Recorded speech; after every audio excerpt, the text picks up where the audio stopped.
नमस्कार विद्यार्थी मित्रांनो, ABK स्मार्ट स्टडी या आपल्या यूट्यूब चॅनलवरती तुम्हा सर्वांचे पुन्हा एकदा स्वागत आहे। तर आपला नागपूर जिल्हा पोलीस आयुक्तालय म्हणजेच पोलीस शिपाई भरतीचा दिनांक 28 जुलै 2024 साली झालेला सेट डीचा पेपर सुरू आहे। तर या पेपरचा आज आपण इथे तिसरा भाग पाहणार आहोत। तर या भाग 3 मध्ये देखील आपण त्याचे पुढचे महत्त्वाचे 25 प्रश्न स्पष्टीकरणासहित पाहणार आहोत। त्यामुळे तुम्ही हा व्हिडिओ पूर्ण बघा व तुमच्या मित्रांना देखील शेअर करा। तर प्रश्न क्रमांक 51 बघा। वंदना आणि रेखा दोघी पोलीस भरतीमध्ये गेल्या। वंदनाची उंची रेखाच्या उंचीपेक्षा 40% कमी आहे, तर रेखाची उंची वंदनाच्या उंचीपेक्षा किती टक्क्याने जास्त आहे। तर या प्रकारचं गणित या अगोदर देखील आपण पाहिलेलं आहे बघा। पर्सेंटेज जास्त म्हणजे किती टक्क्याने जास्त आणि किती टक्क्याने कमी हे काढण्यासाठी दोन सूत्र असतात। तर त्यासाठी जे दिलेलं आहे ते आता किती टक्केवारी दिली आहे तुम्हाला 40% दिलेलं आहे, तर त्याला x मानायचं आपण। किती का टक्केवारी देणार 40 50 60 किती का असं ना त्याला x मानायचं। तर बघा पर्सेंटेज जास्त काढायचं आपल्याला, किती पर्सेंटेज जास्त। तर पर्सेंटेज जास्तचं सूत्र काय असतं, तर हे जे काय टक्केवारी दिले ते त्याला आपण x मानतो। x भागिले 100 वजा x गुणिले 100 हे सूत्र असतं पर्सेंटेज जास्त। आणि पर्सेंटेज कमी किती टक्क्याने जास्त आहे किंवा किती टक्क्याने कमी आहे असं जर काढायचं असेल तर फक्त इथे प्लस चिन्ह येतं, बाकी सेम टू सेम राहतं। तर आपल्याला इथे काय दिले पर्सेंटेज जास्त काढायचं आहे, म्हणजे x भागिले 100 वजा x गुणिले 100 x म्हणजे दिलेली टक्केवारी। तर आता जिथे जिथे x आहे तिथे 40% म्हणजे 40 ही किंमत ठेवूया। म्हणजे x ही किंमत किती आहे 40, 40 भागिले 60 गुणिले 100। 60 कसं आलं 100 वजा 40 म्हणजे 100 वजा x किती आलं 60 येतं। 2 शून्याला 2 शून्य गेल्या, बे की बे, पे 2 4 बेत्रिक 6, 100 दुनी 200, 200 भागिले 3, 200 भागिले 3 केल्यावर किती येतं 66.66। तर बघा 66.66 हे कशामध्ये दिले तुम्हाला पर्याय क्रमांक डी मध्ये दिलेलं आहे। पुढील प्रश्न पाहूयात। प्रश्न क्रमांक 52 पहा। एका दुकानदाराने 15 शर्ट 2340 रुपयांना विकल्यास 60 रुपये तोटा झाला, तर प्रत्येक शर्टाची खरेदी किंमत किती। तर बघा 15 शर्टाची तुम्हाला विक्री किंमत दिली आहे आणि विकल्यास टोटल 60 रुपये तोटा झालेला आहे। तर आपल्याला प्रत्येक शर्टाची खरेदी किंमत किती आहे ती काढायची आहे। तर गणितात दिल्याप्रमाणे बघा काय दिलेलं आहे, 15 शर्टची विक्री किंमत दिली आहे 2340 रुपये।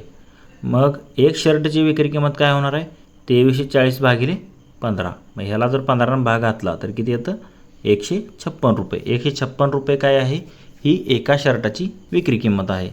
तर बघा खरेदी किंमतीसाठी हे सूत्र असतं, हे देखील लक्षात ठेवा। विक्री किंमत गुणिले 100 भागिले 100 अधिक शेकडा तोटा। पण हे शेकडा तोटा दिल्यावरती हे सूत्र असतं, पण आपल्याला नुसता तोटा दिलेला आहे, एकूण किती 60 दिलेला आहे। तर बघा 60 रुपये एकूण 15 शर्ट विकल्यानंतरचा तोटा आहे। मग एक शर्ट विकल्यानंतरचा तोटा किती असणार आहे, एकूण तोटा 60 भागिले एकूण शर्टाची संख्या 15 म्हणजे 15 चौक 60, म्हणजे एका शर्टामागे 4 रुपये एवढा तोटा झालेला आहे। मग आपल्याला काय विचारलं आहे, एका वस्तूची खरेदी किंमत किती म्हणजे घेतलेली किंमत किती। तर खरेदी किंमत किती म्हणजे सूत्र काय असतं विक्री किंमत अधिक तोटा। तर विक्री किंमत आत्ताच आपण काढले एका शर्टची 156 रुपये आणि तोटा आत्ताच काढला आहे एका शर्ट मागे 4 रुपये, 156 अधिक 4 विक्री किंमत अधिक तोटा किती होतं 160, तेच आपल्याला विचारले। तर एका शर्टची खरेदी किंमत किती असणार आहे 160 रुपये। तर 160 हे तुम्हाला पर्याय क्रमांक बी मध्ये दिलेला आहे। पुढील प्रश्न पाहूयात। प्रश्न क्रमांक 53 पहा। एका पुस्तकाची छापील किंमत 180 रुपये असून ते 153 रुपयाला विकले तर शेकडा सूट काढा।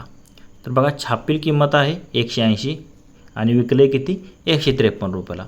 मग आपल्याला सूट बरोबर काय असते छापील किंमत वजा विक्री किंमत। छापील किंमत आहे 180, विक्री किंमत आहे 153, म्हणजे छापील किंमतीमधून विक्री किंमत गेली, राहिले किती याची जर वजाबाकी केली तर किती येते 27 येते, म्हणजे तुम्हाला सूट आली 27।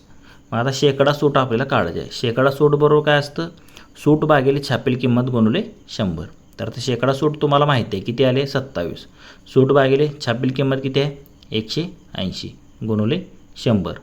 तर बघा इथे जर तुम्ही भाग घालवला शून्याला शून्य गेले, परत 9 1 9, 9 3 27, 9 2 18, बे के बे, बे 5 10, 5 3 किती 15। तर 15 हे काय येणार आहे शेकडा सूट येणार आहे 15%। तर 15% हे तुम्हाला पर्याय क्रमांक ए मध्येच दिलेला आहे, तेच या प्रश्नाचं उत्तर असणार आहे. पुढील प्रश्न पाहूयात. प्रश्न क्रमांक 54. बघा काय दिलेलं आहे. 81चा वर्ग गुणिले 27चा वर्ग भागिले 9चा घन गुणिले 3चा घातांक 5 बरोबर x घन. तर x ही किंमत तुम्हाला काढायची आहे. म्हणजे सिम्प्लिफिकेशनवरती आधारित हा प्रश्न आहे. तर गणितात दिल्याप्रमाणे तुम्ही इथे पाहू शकता. हे आपल्याला दिलेलं आहे 81चा वर्ग गुणिले 27चा वर्ग भागिले 9चा घन गुणिले 3चा घातांक 5. आता सर्वात लहान संख्या 3 आहे. सर्व आपण जर 3चं मध्ये कन्वर्ट केलं तर बघा 81ला 3चा घातांक 4 असं आपण लिहू शकतो. परत त्या कंसाचा वर्ग येणार. परत 27ला 3चा घन, परत त्याचा वर्ग दिलेला आहे. परत 9चा घन, म्हणजे आता 9ला आपण 3चा वर्ग लिहू शकतो, परत त्या कंसाचा घन आणि 3चा घातांक 5 दिलेला आहे. म्हणजे हे 3चा घातांकाचा घात असेल तर त्याचा गुणाकार होतो. म्हणजे 3चा घातांक 4 दुनी 8 होईल. इकडे 3चा घातांक 3 दुनी 6 होईल. खाली 3चा घातांक 3 दुनी 6 होईल आणि 3चा घातांक 5. म्हणजे 3चा घातांक 6ला 3चा घातांक 6 कट झालं. आता बघा वर काय राहिलं 3चा घातांक 8 आणि खाली काय राहिलं 3चा घातांक 5.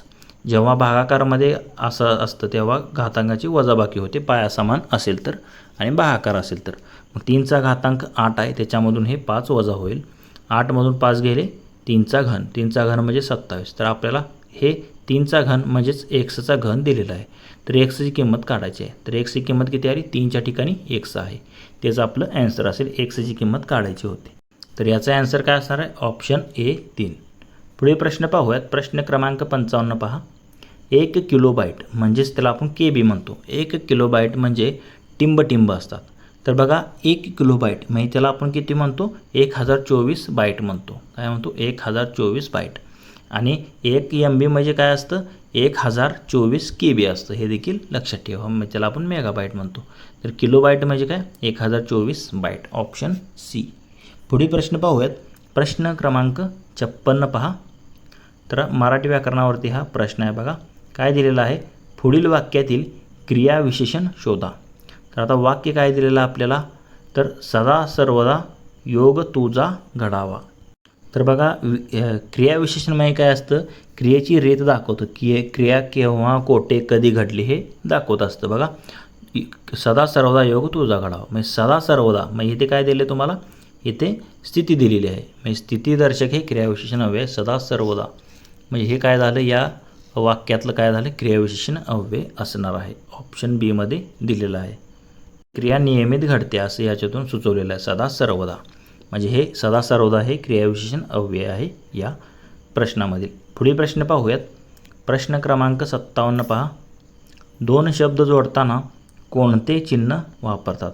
तर जेव्हा 2 शब्द आपण जोडतो तर त्याला बघा आता इकडे एक शब्द तुम्ही लिहिला आणि इकडे एक शब्द लिहिला आणि हे जोडताना मध्ये एक असं डॉट अर्धी रेष आपण मारतो. तर त्याला कोणतं चिन्ह म्हटलं जातं? संयोग चिन्ह असं म्हटलं जातं. ऑप्शन बी मध्ये दिलेलं आहे. तेच या प्रश्नाचं उत्तर असेल. पुढील प्रश्न पाहूयात. प्रश्न क्रमांक 58. अशुद्ध शब्द ओळखा. तर इथे जर तुम्ही पाहिलं तर अनुरक्त हा शुद्ध शब्द आहे पहा. त्याप्रमाणे कूपमंडूक हा देखील शुद्ध शब्द आहे. अनुत्तीर्ण बरोबर आहे. तर बरोबर आहे, हा देखील शुद्ध आहे. आणि आशीर्वाद बघा हे आशीर्वाद हे शी कसं आहे? दीर्घ पाय होतो. दुसरी वेलांटी ह्याला पाहिजे होती पण पहिली दिलेल्यामुळे हा अशुद्ध शब्द आहे आशीर्वाद. ऑप्शन डी या प्रश्नाचं उत्तर असेल. पुढील प्रश्न पाहूयात. प्रश्न क्रमांक 59. ओनामा या शब्दाचा खालीलपैकी अर्थ कोणता? तर ओनामा या शब्दाचा आपल्याला इथे अर्थ विचारलेला आहे. तर ओनामा म्हणजे काय? श्री गणेशा म्हणतो आपण एखाद्या गोष्टीचा म्हणजे सुरुवात करणे म्हणतो.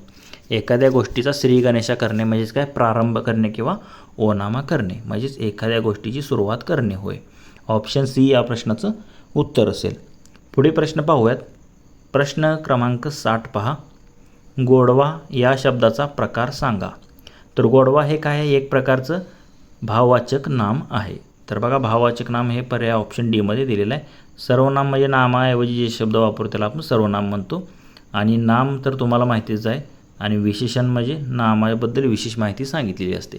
तर गोडवा हे एक प्रकारचं भाववाचक नाम आहे. Option D. पुढील प्रश्न पाहूयात. प्रश्न क्रमांक 61. बघा काय दिलेलं आहे. जर 8 गुणिले 2 बरोबर 4, 8 गुणिले 4 बरोबर 2 16 गुणिले 8 बरोबर 2, तर 32 गुणिले 2 बरोबर किती? तर बघा इथे काय केलेलं आहे, भागलेलं आहे. पहिल्या संख्येला दुसऱ्या संख्येनं भागले. 8ला 2नं भागलं 4 आलं. त्याप्रमाणे 8ला 4नं भागलं इथे 2 आलं. 16ला 8ने भागलं, 8 दुनी 16 इथे 2 आलं. तर 32ला जर 2ने भागलं तर 16 दुनी 32 येईल. मग प्रश्नचिन्हाच्या जागी काय यायला पाहिजे? 16 यायला पाहिजे. ऑप्शन सी मध्ये दिलेला आहे. पुढील प्रश्न पाहूयात. प्रश्न क्रमांक 62 पहा. तर काय दिलेलं आहे आपल्याला इथे? तर इथे पहा, जर डॉलर म्हणजे यस चिन्ह जे आहे तर ते यस म्हणजे काय दिले तुम्हाला? अधिक दिले. हॅश म्हणजे वजा, @ म्हणजे गुणुले आणि स्टार म्हणजे गुणुले म्हणजे भागिले. तर याप्रमाणे तुम्हाला दिलेलं आहे. तर आता इथे बघा काय काय चिन्ह दिलेली आहेत. तर 16-4 बघा, $16 डॉलरची किंमत काय आहे? डॉलर म्हणजे अधिक, म्हणजे 16 अधिक 4. परत @ आहे. @ म्हणजे काय? गुणुले, म्हणजे 4 गुणुले हे 5. परत हॅश आहे. हॅश म्हणजे वजा, त्यानंतर वजा 72 येणार इथे. आणि स्टार म्हणजे काय दिले? भागिले, म्हणजे 72 भागिले हे 8. तर याप्रमाणे हे गणित दिलेलं आहे. तर 8 × 8, 8 × 9 72. परत हे किती होणार? 4 × 5 20. 20 आणि हे 16 किती झाले? 36. आणि 36 वजा हे 9 किती येतात? 27. 27 या प्रश्नाचं उत्तर असणार आहे. 27 पहा, ऑप्शन बी मध्ये दिलेलं आहे. पुढील प्रश्न पाहूयात. प्रश्न क्रमांक 63. प्रश्नचिन्हाच्या जागी योग्य पर्याय निवडा. तर आता इथे तुम्हाला डायग्रॅम दिलेले आहेत बघा. 84-42 इथे दिलेलं आहे. 39-13 इथे दिलेलं आहे. 150-15 इथे काय येईल? बघा, ह्या 84ला 42नं भागले, 42 दुनी 84. 39ला ह्या 13नं भागलं, 13 × 39. आणि 150ला 15नं भागलं, 15 आहे 150. तर हे ऑप्शन बी मध्ये दिलेलं आहे. त्याचं आपलं या प्रश्नाचं उत्तर असेल. पुढील प्रश्न पाहूयात. प्रश्न क्रमांक 64. गटात न बसणारा शब्द ओळखा. तर इंदू, शशी, सिंधू आणि सोम. तर यापैकी गटात न बसणारा शब्द आपल्याला इथे ओळखायचा आहे. तर गटात न बसणारा शब्द कोणता आहे? तर सिंधू हा गटात न बसणारा शब्द आहे. म्हणजेच ऑप्शन सी या प्रश्नाचं उत्तर असेल, सिंधू. तर बघा, इंदू, त्याप्रमाणे शशी आणि सोम हे काय आहेत? तर चंद्र जो आहे आपला, तर त्याचे समानार्थी शब्द आहेत. पण सिंधू हे त्यांचा समानार्थी शब्द नाही, म्हणून सिंधू हे गटात न बसणारा पद असेल. पुढे प्रश्न पाहूयात. प्रश्न क्रमांक 65. योग्य पर्याय निवडा. तर बघा, पर्याय काय दिले? 50 वर्ष हे सुवर्ण, मग 50 वर्षाला आपण सुवर्ण म्हणतो. तर 60 वर्षाला काय म्हणतो? तर सुवर्णानंतर हीरक महोत्सव असतो बघा. 60 वर्षाला हीरक महोत्सव असे म्हटले जाते. आणि 75 वर्षाला अमृत महोत्सव म्हणतो. हे देखील लक्षात ठेवा. 60 वर्षासाठी काय असतो? हीरक महोत्सव. Option C. पुढील प्रश्न पाहूयात. प्रश्न क्रमांक 66. चुकीची जोडी ओळखा. तर आता देश आणि राजधानी यांच्या आपल्याला जोड्या दिलेल्या आहेत. त्यापैकी चुकीची जोडी आपल्याला इथे निवडायची आहे. तर बघा, पहिली जोडी काय दिलेली आहे? अमेरिका. अमेरिकेची राजधानी काय? वॉशिंग्टन DC, योग्य आहे. चीनची राजधानी आहे बीजिंग, हे देखील योग्य आहे. ऑस्ट्रेलियाची राजधानी कॅनबेरा आहे, पण इथे सिडनी दिलेलं आहे. सिडनी हे तिथलं एक शहर आहे, म्हणजे हे चुकीचं असणार. तिथे कॅनबेरा पाहिजे होतं. आणि थायलंडची राजधानी बँकॉक, हे देखील योग्य आहे. भारताची राजधानी दिल्ली आहे. तर आता वेगवेगळे देश आणि त्यांच्या राजधान्या आणि आपल्या भारतातले राज्य आणि त्यांच्या राजधान्या हे देखील तुम्हाला माहीत असणं गरजेचं आहे. तर बघा, ऑस्ट्रेलियाची कॅनबेरा आहे, म्हणून ऑप्शन सी या प्रश्नाचं उत्तर असेल. चुकीची जोडी ऑस्ट्रेलिया आणि सिडनी. पुढील प्रश्न पाहूयात. प्रश्न क्रमांक 67. काय दिलेला आहे? भारताची प्रमाण वेळ ग्रीनविच येथील वेळेपेक्षा टिंबटिंब इतक्या वेळाने पुढे आहे. तर बघा, 5.5 तासाचा फरक आहे. भारत आणि ग्रीनिश ग्रॉस मीन टाईम त्याला आपण म्हणतो. कितीचा फरक आहे? तर 5.5 तास, म्हणजे 5 तास 30 मिनिटे. ऑप्शन डी मध्ये दिलेला आहे. पुढील प्रश्न पाहूयात. प्रश्न क्रमांक 68 पहा. तर काय दिलेलं आहे? क्षेत्रफळानुसार टिंबटिंब हे भारतातील सर्वात लहान राज्य आहे. तर सर्वात मोठं राज्य राजस्थान आहे क्षेत्रफळानुसार, आणि सर्वात लहान राज्य गोवा आहे. तर सोपा प्रश्न होता. ऑप्शन बी या प्रश्नाचं उत्तर असेल. पुढील प्रश्न पाहूयात. प्रश्न क्रमांक 69 पहा. उल्कापातामुळे तयार झालेले लोणार सरोवर टिंबटिंब या जिल्ह्यात आहे. तर लोणार सरोवर हे तुम्हाला माहितीच आहे, हे बुलढाणा या मध्ये आहे आणि ते उल्कापातामुळे तयार झालेलं एकमेव असं जमिनीवरचं म्हणजे आपल्या भारतातलं एक म्हणजे चमत्कार मानला जातं निसर्गाचा बघा. आणि हे खाऱ्या पाण्याचं सरोवर हे देखील लक्षात ठेवा, जे की बुलढाणा या जिल्ह्यामध्ये आहे. लोणार सरोवर उल्कापातामुळे निर्माण झालेलं आहे. ऑप्शन ए या प्रश्नाचं उत्तर असेल. तसेच मित्रांनो, तुम्हाला जर या पेपरची PDF देखील हवी असेल तर आपले टेलिग्राम चॅनलसुद्धा आहे. त्याची लिंक या व्हिडिओच्या डिस्क्रिप्शन बॉक्समध्ये दिलेली आहे.